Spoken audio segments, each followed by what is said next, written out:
Hey there, hockey fans. Welcome to my 2021 ECHL season preview. So, we've got some hockey finally. I know that there's some college hockey happening around the States, and obviously there's some hockey in other countries, but we need something to look forward to before this NHL season starts. So, with about 5 weeks remaining for that to happen, I figured why not take a look at the ECHL, sort of the AA minor league affiliate of the NHL. So first of all, why even care? Obviously, there's some hockey to watch before the NHL season, and with the ECHL, even though it's, after the AHL, it's kind of the next tier down, there are still plenty of players represented in the NHL who have come from this league. So most recently, Carter Verhaeghe and 15 others made their NHL debut this past season, and Verhaeghe, as you know, won the Stanley Cup with the Lightning. And over the course of the ECHL's 33 years in existence, 678 NHL players have come from there. I'll just name some of the guys currently in the NHL from the ECHL here. So you've got Jordan Binnington, Mackenzie Blackwood, Ben Sherratt, Yanni Gourde, Thomas Greiss, Philip Grubauer, Yaroslav Halak, Braden Holtby, Mike Hoffman, Carter Hutton, Nick Jensen, Anton Hudobin, Darcy Kemper, Jonathan Quick, Ryan Reeves, Antoine Roussel, plenty more. I think 97 players in the NHL currently have been in the ECHL at some point.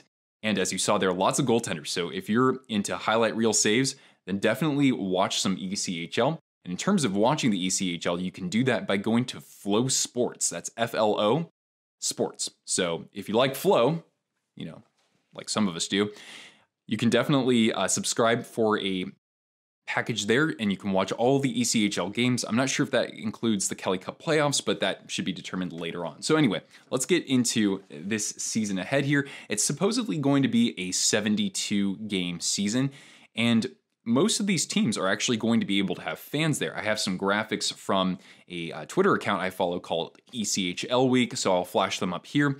As you can see, attendance kind of is going to vary quite a bit between arenas. You have some teams like the Everblades and the Rush. They're going to be able to fill most of their capacity, whereas in Utah and other venues, it's going to be a lot slimmer. So these numbers could be, some of these are just estimates, and these numbers can, of course, change. And hopefully all of these 13 teams will actually get to play out the full season.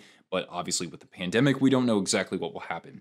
2 more teams could join the ECHL as early as February, around the start of the AHL season. Those 2 teams are the Toledo Walleye and the Fort Wayne Comets. Let's take a look at the 13 teams that we know will be participating here, see how they finished last year. We'll look at some key statistics as well, and we'll also talk about some players to keep your eye on. So let's take a look. Okay, so looking at the 13 teams, how they finished last season. So at the top, you have the South Carolina Stingrays. They are an affiliate of the Washington Capitals. You have the Florida Everblades, who were also tied for the league lead in points among these teams at least. And they are an affiliate of the Nashville Predators. You've got the Allen Americans, an affiliate of the Wild. The Utah Grizzlies, an affiliate of the Avalanche. You have the Oilers, an affiliate of the Ducks, the Tulsa Oilers, we should say. You have the Indianapolis Fuel, or the Indy Fuel, an affiliate of the Blackhawks. The Rapid City Rush, an affiliate of the Coyotes. The Greenville Swamp Rabbits, an affiliate of the Florida Panthers now. That's a new affiliation. The Orlando Solar Bears, my team. Well, sort of. Them and my Idaho Steelheads, now that I live in the state of Idaho. They are an affiliate of the Cup champion Tampa Bay Lightning. You've got the Wichita Thunder, an affiliate of the Edmonton Oilers. And not to be confused with the Stockton or Adirondack Thunder, I guess. You've got the Jacksonville Icemen, an affiliate with the Winnipeg Jets. Very Top Gun. You've got the Wheeling Nailers, an affiliate of the Pittsburgh Penguins. And the Kansas City Mavericks, an affiliate of the Calgary Flames. So that's the order that the teams finished relative to each other last season. And of course, last season was cut short a little bit as well. So these could have fluctuated a little bit. Now what I did here was take some key team statistics and sort of chart them out. So I color-coded them. Basically, green means good and red means not so good. So I wanted to show you sort of the comparison among these teams. So this is how they finished last season with regards to points per game. So that's a reflection of their actual record, but not every team played the same amount of games. Goals for average, goals against average, goal differential, power play percentage, penalty kill percentage, and the overall special teams difference. So basically adding the power play percentage and penalty kill percentage, and then subtracting 100 from that to see if they had a positive or a negative. So if you take a look at this here, the Americans, they look like a pretty sharp team for the most part. Everblades look pretty good, although their special teams isn't very good. You have the Swamp Rabbits, Fuel, let's see. But yeah, you can see toward the bottom, when I set this out, when I charted this out, the Nailers and the Thunder had the worst season last year of these teams. Statistically, they aren't so hot as well. But of course, keep in mind that these rosters have changed a lot over the course of this past season because a lot of players are now over in Europe, and a lot of players might still be with the AHL or they might not be playing. So a lot can change with the ECHL. So there were a lot of transactions that were made recently. Now I'm going to quickly spotlight each team here. So let's talk about the Allen Americans leading things off. So goals per game last season, second in the ECHL at 3.98. That's pretty darn high scoring. 13th, so middle of the pack goals against. Special teams, they were 9th in power play, 14th in penalty kill, so decent there. And their coach is Steve Martinson. Now his career record, I think this is overall with the Americans specifically, 458, 234, and 90. And the Americans won the Kelly Cup back-to-back in 2015, 2016. So consistently a very good team for the most part. Next team we can talk about, the Florida Everblades. So 5th in the ECHL last season in goals for, 2.52 goals against. So that's pretty darn elite. Although I don't think that their goaltender is necessarily coming back this year, but correct me if I'm wrong. Only 25th in power play, so that's second to last. And penalty kill was 19th. So overall, a very good team when it comes to 5-on-5, but not so much in special teams. Now, they have finished either first or second in their division each of the past 6 seasons.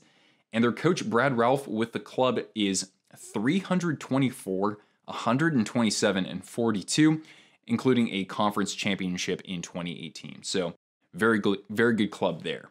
So the Greenville Swamp Rabbits out of South Carolina, they were 10th in the ECHL last season with 3.28 goals for. Goals against, they were ranked 19th, 3.53.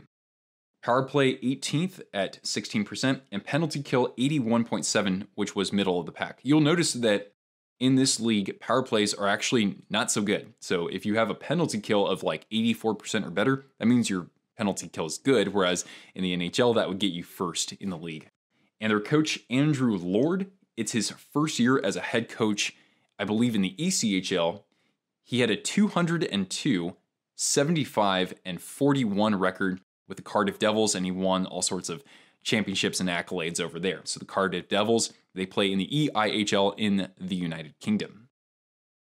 Now let's look at the Indy Fuel. They were 12th in the league in goals for, 8th in goals against. They were 5th in power play. They were the best out of all the clubs that I listed earlier on, and 20th in penalty kill.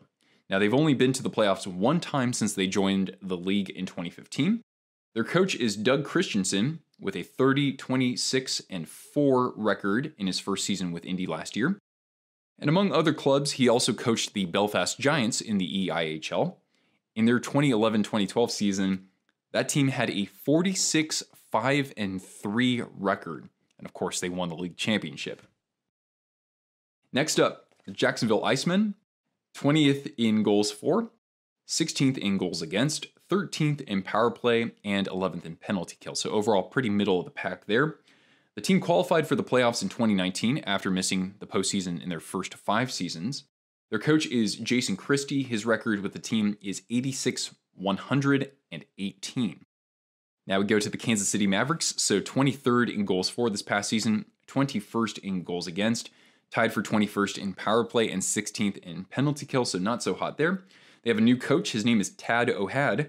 He was an assistant coach with the Florida Everblades, so obviously a good track record there. And so he helped the club win their first equivalent of the President's Trophy in 2018. Next up, the Orlando Solar Bears. So goals for, they were tied for 23rd. Goals against, they were 7th. They were tied for 21st on the power play, and they were 4th in penalty kill. So defensively, a pretty strong club. I'll talk about that in a little bit too. Their coach is Drake Barahowski. It's his 6th season with the Solar Bears. His record is 160, 142, and 37. Now we go to the Rapid City Rush out of South Dakota. So goals per game, they were 17th. They were 15th in goals against, 16th in power play, and tied for 6th in penalty kill. They haven't made the playoffs since their first year in the league in 2015. Their head coach is Daniel Tetreault. It's his 4th season with the club. He has a record so far of 84, 99, and 21. Now on to the South Carolina Stingrays. As we saw earlier, they were the best, or they were tied for the best record among the clubs that are participating this upcoming season. They were 8th in goals for this past season. They were 1st in goals against with 2.37, although their starting goaltender has, I think, retired, so he's not going to be playing this year. Power play, they were ranked 17th. They were very strong in penalty kill. They were 3rd. They have finished in the top 3 in the South Division each season since 2013. They have a new head coach who is Ryan Blair. He played 3 seasons in the ECHL and has been an assistant coach for the South Carolina Stingrays. On to the Tulsa Oilers. So goals per game, they were 14th in the league. They were 12th in goals against, 19th in power play, and 10th in penalty kill. Their coach is Rob Murray. It's his 4th season with the club. His record is 102, 89, and 26. He's coached 638 games between Tulsa and the defunct Alaska Aces. Utah Grizzlies. So they were 9th in goals for, 5th in goals against, 8th in power play, and 9th in penalty kill. Their coach is Tim Branham. It's his 8th season with the franchise. 249, 179, and 65 is his record. The Wheeling Nailers out of West Virginia. So, goals for, 2.76. That was 21st in the league. Goals against, 18th in the league at 3.49. Power play, 23rd at 15.1%. And 17th in penalty kill at 81.2%.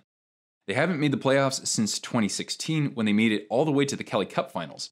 Their new coach is Mark French, who most notably compiled a record of 180, 132 with the Hershey Bears, and he helped them win the 2010 Calder Cup for the AHL Championship. And lastly, we've got the Wichita Thunder. Their goals per game was 19th, goals against was 22nd, power play was 11th, and penalty kill was 25th. They've only made the playoffs once since joining the league in 2014, and their head coach is Bruce Ramsey in his 2nd year. He is 24, 30, and 8 so far.